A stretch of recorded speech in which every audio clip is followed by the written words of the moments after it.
Do you have stress? Do you have an autoimmune disease? The questions are those. The answers are yes to both of them. Hi, I'm Robyn and I have an autoimmune disease and I have stress. Who doesn't have stress, right? So navigating autoimmunity with chronic stress is no joke, you guys, like literally no joke. My doctors will say, oh, you seem really stressed, your cortisol is high. And I'm like, well, I don't feel stressed because our body internally has stress. And then, the only way to truly capitalize on feeling good with autoimmunity, you need a stress relief strategy. That's right, you heard me, a stress relief strategy. A strategy that allows you to organically eliminate foods, exercise, and people that do not serve you as a corporate executive, a mom, a wife, a sister, an aunt, daughter, ultimately whomever you are, making you the priority. That's the key, is making you a priority. And most times we don't make ourselves a priority, right? We have all those other labels on us and we're trying to help the kids, we're trying to help the people at work, we're trying to help our family, like everything, and that causes stress, okay? And it's the hustle and bustle in our daily life that is a constant companion for stress. That's right, it's the constant companion for stress. And whether we feel like we have everything under control or not, most times we feel like we do because we're overachievers, we're people pleasers. That's what we are with autoimmunity, right? It's not our fault, it's just what happens. So we have internal stress, and the only way that our body releases it is through our cortisol. And when our cortisol spikes, that is not a good sign, because things start to happen, right? We get anxious, we have anxiety, our brain starts racing, we have brain fog, all of these things, right? So we want to make sure that we understand what's happening in our body, because even though we have an autoimmune disease, that's when the immune system is attacked mistakenly in our bodies with the tissues that we need to find exactly what's happening. And it's so understood, you guys. It's so misunderstood, right? Like no one understands what's happening with us. Sometimes we don't even understand, right? So that's the reality of it. But stress can lead to inflammation. And inflammation is a huge trigger for autoimmune disease because it gets the immune system dysfunctioning, and that is something that is truly detrimental to our health and happiness. So recognizing signs of stress with autoimmunity are fatigue, right? Feeling constantly tired, right? Not getting a full night's sleep, insomnia, having trouble falling asleep. Digestive issues, bloating, diarrhea, constipation, all of these things going on in our bodies.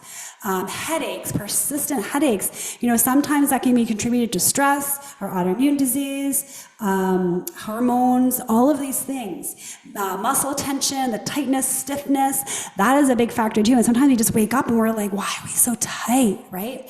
Changes of appetite, overeating or loss of appetite, mood swings, oh my gosh, feeling irritable. Who hasn't had that happen once or twice, right? That's totally normal with what we have in autoimmunity and stress levels. Weakened immune system, constant infections, being sick. I used to get sick all the time until I figured out what the heck was going on in my body. It was my immune system being attacked, and I had no idea.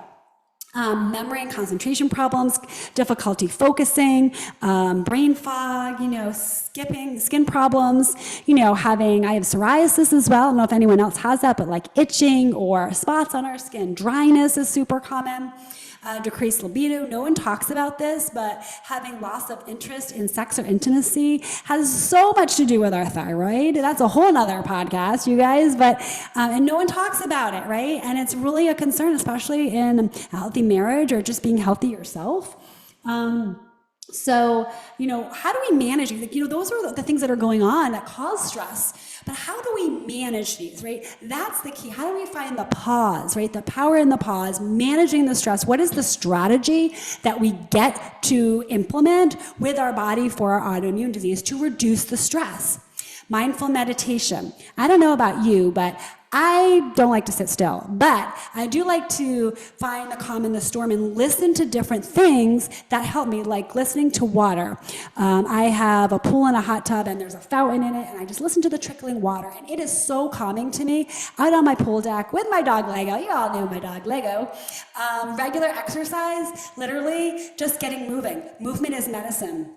Whether it's riding the bike, walking, lifting weights, strength training, whatever it is, moving 20 to 30 minutes a day. Healthy diet, right? Garbage in, garbage out, healthy in, healthy out. Have you heard that before? That's right. So it's literally fueling your body with nutritious foods that fuel your body for your autoimmune disease. This will also reduce stress. Limiting caffeine and sugar intake is a huge thing, as well as will help with the stress levels, right? Adequate sleep. We want to support our bodies with adequate sleep, you guys. We need 7 to 8 hours of sleep minimum. Some might argue 9, but it's really, with an autoimmune disease, we're going to be tired anyways. So we need to get our sleep. And when we don't get our sleep, we actually are adding added stress onto our bodies, and we can escalate our cortisol. Time management. We want to make sure that we take breaks, do things in manageable chunks of time. When we're go, oh my gosh, just saying that makes me stressed, right? And we need to take time for ourselves, breathe in and breathe out, right? Breathe in, breathe out. Breathe in 3 times, breathe out 3 times. It's super important to reduce the stress. Social support, having strong connections with friends and family members. Limiting your screen time. I know for me, for years, I put my phone down, I put it away or turn it upside down, minimum 30 minutes before I go to sleep. Sometimes it's an hour, sometimes it's 2 hours, depends what I'm working on. But literally, like when you just reduce that, because you want to see everything that's going on, but that's stressful. I don't want to see text messages, emails, social media posts, and I need to relax and wind down and tune my brain down to go to sleep, because I don't want to have insomnia, and I want to get a good night's sleep, because I want to implement that stress releasing strategy to feel good with autoimmunity. Set boundaries, right? Learn to say no. No is a superpower. I learned this a few years ago, that saying no is a superpower. You don't have to please everybody. Being a people pleaser is stressful. It increases our inflammation, right? So when we say no, it doesn't mean that we don't like the person or we don't want to help them. It just means that I need to take care of myself first, and that's okay, because self-care is not selfish, it's necessary. Seek professional help if you feel that you need to. Don't hesitate to ask questions, you guys. Talk to professionals and experts who have expertise in what you need. And engage in hobbies, right? Engage in things that bring joy, that you like, whether it's painting, dancing, drawing, and listening to music, relaxing, unwinding, whatever that is, find that for you. Because I promise you, when you find it, you're going to be happier, you're going to be joyful, you're going to reduce your stress, and you're going to be positively impacting yourself and your autoimmune disease, and also implementing your stress-relieving strategy. And that's what we're all about, right? Reducing the stress to feel good with autoimmunity. It's so important. And when we don't do this, we're not going to feel good, and we're going to wonder why. So when you reduce your stress, implement your stress strategy, stress-free strategy, it is a game changer in your life for sure. So remember to recognize signs of stress and be able to prioritize self-care and make your well-being a priority.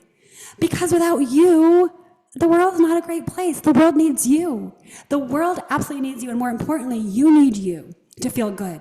You need you to feel good in order to be a present person, be a present mom, be a present executive, be a present daughter, a present wife, a present whoever and whomever you relate to. Because I know and I'm confident you have it in you. You just gotta dig deep and remember to breathe in and breathe out.